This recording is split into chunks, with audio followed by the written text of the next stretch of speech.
Hey everybody, what is going on? Hexlex here, got another Master Duel video for you, and it's Monday, which means it is once again time for one of our weekly viewer specials. For those who may not be aware, or if this is your first weekly viewer special video, then we do this every single Monday. It's a chance where we get to celebrate you all, the viewers, and all the cool decks you're building and games you're playing, and all that kind of fun stuff. So the way that it works is over on our Discord channel, which there is an invite link to in the description below. We have a channel called Viewer Special Submissions, and there you can submit any replays you'd like to be featured here on the channel. We usually feature 3 a week, sometimes 4 if we have a bunch of like shorter games, but the main bit of info that you're going to want to leave down there if you want to share a game with us is your 9-digit player ID. Of course, by leaving this, I will be able to see your publicly saved replays. Do make sure that they are publicly saved, as obviously if they're not, I will not be able to view them. If you have different replays, if you have multiple replays, you could do different submissions. That's totally fine. Even if you have 10 different games and you want to submit to all of them, that is a-okay. The only thing that we really ask is that you don't like submit the same game over and over again, but we've never really had that problem. So, as far as how long to leave the games up for, because I do know that that's something that sometimes people ask, I record the viewer special the morning before it goes out. So they go on Mondays, I record them Sunday morning. So that's, I guess, kind of like the deadline, or if you want the game to be featured, you know, keeping it till at least that point. Do also make sure to double check your player ID, and again, that your replay is publicly saved. That is also something that happens sometimes where people will mistype their ID and I'm not able to see any of their games, which sometimes is a bummer. I see a game I'm really excited for, and then the ID is wrong. I'm like, oh, but I know it's obviously just a mistyping there. But in any case, I think that's pretty much everything to go over as far as like submitting the games themselves. So yeah, let's just go ahead and hop right into some of your cool games. Okay, so our first duel comes to us from Trash Player, aka Andrew, over on the Discord there. As far as games go, let's go ahead and check out this one against Lino. We're going to be playing Rika Sun Avalon, and I believe we're up against, let me see here, Labyrinth looks like. So I'm very eager to watch this game because Sun Avalon, Plant, Pile, whatever you want to call it, is a deck that I am just not very familiar with as far as like both playing with, obviously I don't have the deck, or against it. So especially seeing how it plays going second, I'm particularly eager. Alright, so Labyrinth is going to set the big welcome with the furniture, as well as a couple more cards from hand. They pitched in RAS with the furniture. Okay, so of course we start by planting the seed of the Genius Sunseed, or Sunseed Genius Loki, rather. That one normal monster that starts off the whole entire combo all by itself. So, Dryas for the Sun Sowing. Got the Sunseed Twin. Dryas F lets us gain some life and summon the healer. We look to bring back the Loki as well, of course. Linking off the 2 link monsters, the Dryas and the healer, going for our Aromaseraphy. Oh my god. Aromaseraphy Jasmine. Aromaseraphy. Alright, making another Dryas here. This seems like the turn 1 line so far. I'm pretty sure this is like at least somewhat similar to how you do it. So I wonder if the turn 1 line could just put out 8k damage. I wouldn't be surprised. The Rika Sun Avalon line is quite intimidating, honestly. I think if I'm going against like any deck and don't have any hand traps, this is probably one of the decks I want to go against the least. Okay, we're now pivoting into more of the Rika stuff here. Going for another Jasmine. Regulus coming down, although now, I was going to say, these back rows are going to come at some point, right? Dogmatica Punishment getting flipped up in response to the Regulus. Sending the Entes as well. We're using the Sunvine Sowing, I think is what that card's called? Yes, we're using that effect to do the Destruction Replacement effect, though, to protect. Ah, I see, so we're going to use Princess to stop the Entes as well. Big Welcome Lab getting activated at this point. And now we're going to use the Regulus effect. We can even keep the Regulus itself on the field by sending the equipped card instead, because that was, of course, a Therion monster. Arias coming back. off her effect. So one more back row to play through here. And of course the Arius in defense mode. If we're trying to OTK this turn, which I imagine we are. Alright, so Sunvine Healer comes back, gaining 3, adding the Snowdrop. Snowdrop Rika F. Oh no, that was Mudan. Oh no, that was, they just summoned both, I see. Okay, yeah. This and one other plant monster, yeah. Alright. Here's a Link 3, it's the Sunvine Melius. Melius F brings back the Loki from the yard. We're gonna Small World next here. For the Rika Princess, once again. We can special her, because we used the monster effect negate earlier, but not the special summon. Bumping her up to level... Or no, they were all made level 4, I see. Going for Strenna F, in defense mode too, so... I still wonder if we're gonna OTK. This is what I'm saying about, like, plant piles. I never know. It feels like this deck can do anything it wants to. That's what it is. It really does feel like this deck can do, like, whatever it wants to. Okay, here's another Strenna. Okay, this one in attack mode. We can off these for the... Yeah, what does this card do again? Bengal Lancer the Resurgent. It's a link for 2+ plant monsters. During the main phase, you can target an effect monster your opponent controls, take damage equal to stack. If you did take the damage, return it to the hand. This card's in your graveyard, you can banish 2 or more link monster graveyards combined, special summon. Ah, this card's pretty cool. It's a nice, good boss link monster for plants to have. And this one, what is this one? Secret Tree Beast Hypertron. It's just a generic rank 9, or Hyperiton. I don't know. Anyway, generic rank 9. During your turn, you activate a card affecting target 1 card of the same type of your graveyard attached to this material. During your opponent's turn, oh, okay, I see. That's pretty cool. It's pretty good. Attaching a spell to it.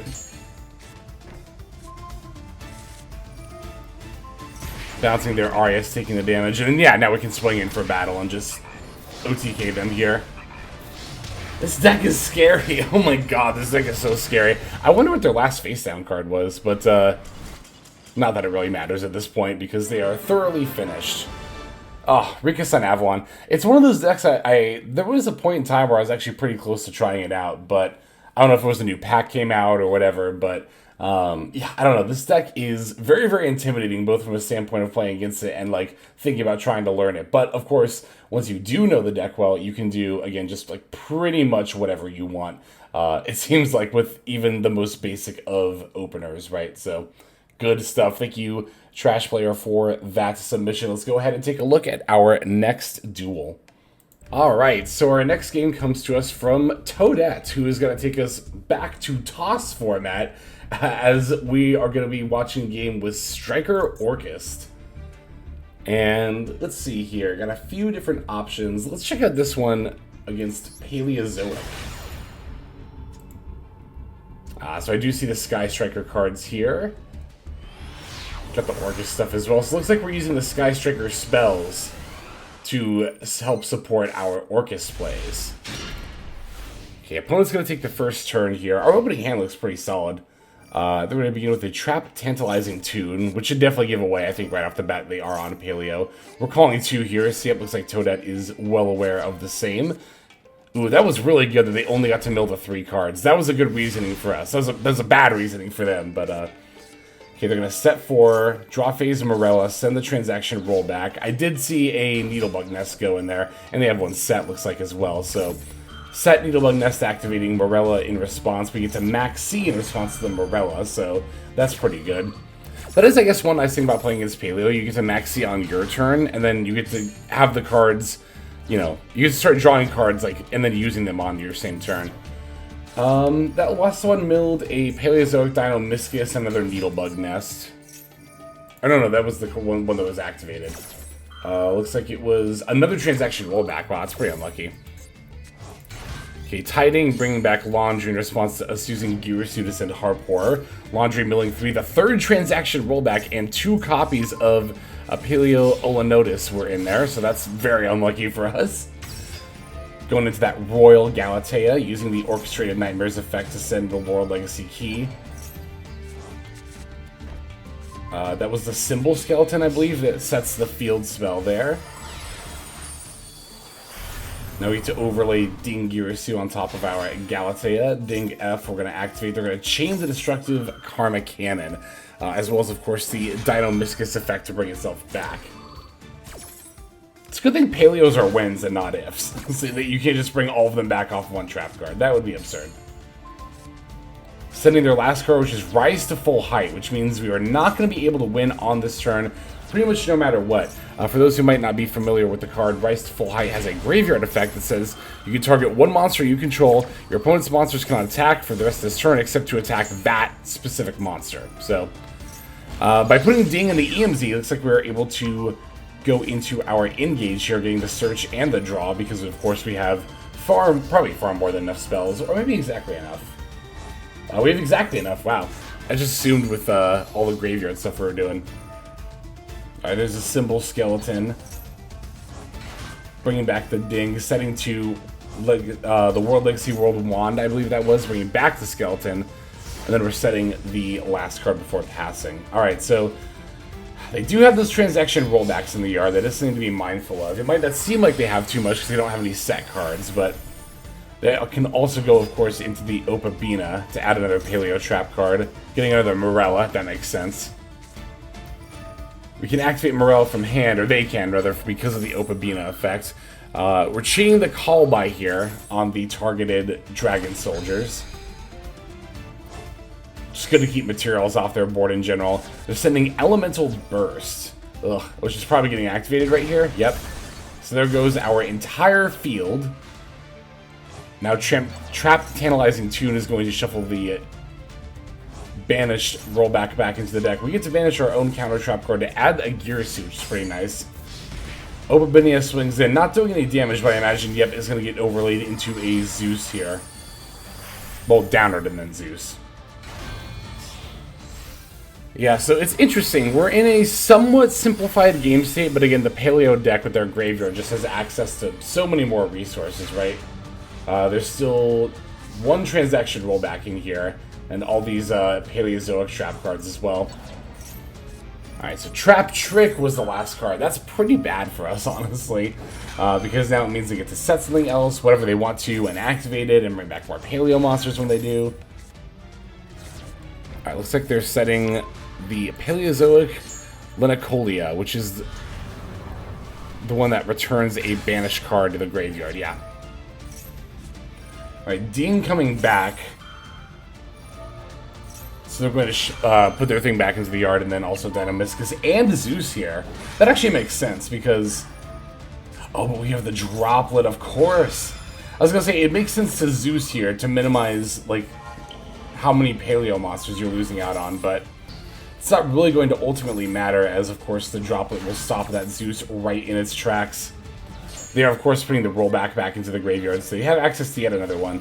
I mean, at this point, the Paleo player is well into the game loop. They effectively have infinite rollbacks here. Not literally infinite, but enough to pace out the rest of the duel here. So, Little Knight banishing the Karma Cannon. That's a pretty good banish, rather than trying to go after the rollbacks here, making sure to keep them off of one of their power trap cards. They do still have the Elemental Burst, I believe, in the graveyard. Yes, so there is still that to worry about, but... Okay, Longirisu coming down, moving to battle phase. There's a transaction rollback for the Trap Trick. And we're going to use a Karma Cannon from deck, I see. Oh, but wait, hang on. But it didn't get to activate. Is it because of... Does Longirisu have an effect? Can be destroyed by card effects. Or was it because of... Hang on, we roll back, copy Trap Trick. Set one card. Same name, it can be activated this turn. That's interesting. I'm sure there's some reason why they were not able to activate the Karma Cannon there, because I have to imagine that you would. Oh, wait, hang on. Does it have to... No, because we just Little Knighted, right? Yeah. Yeah, okay. Yeah, I don't know. That's interesting. I'm sure somebody in the comments will be able to tell me. But in any case, that was a very, very cool game. Thank you very much, Toad, for that submission there. We do still have one more duel before we finish off here, so let us end with that one. All right, our last game for this one comes to us from Cow, or Elixir over on the Discord server, who has a couple of older replays, which is totally fine, by the way. Like, if you have replays saved from, like, you know, months or even like a year or so ago, I'm still obviously totally down to watch anything that's submitted. So, yeah, definitely feel free to, for sure. We're gonna watch this dual triangle game, wherein our Kashtira opponent apparently fails to comprehend Sword Soul cards. So let's take a look. That's also, again, why the build might seem like not the most standard, is because this was from the dual triangle event. So Synchro versus Xyz here. They're taking the first turn. Going second, opening evenly is pretty good. We also have the Emergence and the Dragon Circle. This is about as good of a hand as you could ask for. Going second with Sword Soul here. Alright, Cash opponent is using Fenrir for the Ogre. They already opened Birth as well, so they get to Birth out to normal the Ogre. Adding the Big Bang off of that. That's kind of scary they added Big Bang and not, what's it called? What is the other one? Preparations. Alright, here is the Era, a Rise Heart effect, or rather, Rise Heart effect. Banishing, what 3 did we end up losing?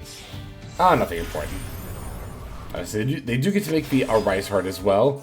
Birth F, bringing back that Unicorn. Unicorn F now to add another Theosis. Wow, they opened like everything here. And 3 set cards. Wow, I wonder if one of those is a Theosis. Alright, so... Oh, they already had Prep set. That's why they got Big Bang. Tier Cash. They're milling us. Wow. And then attaching the Long Yawn.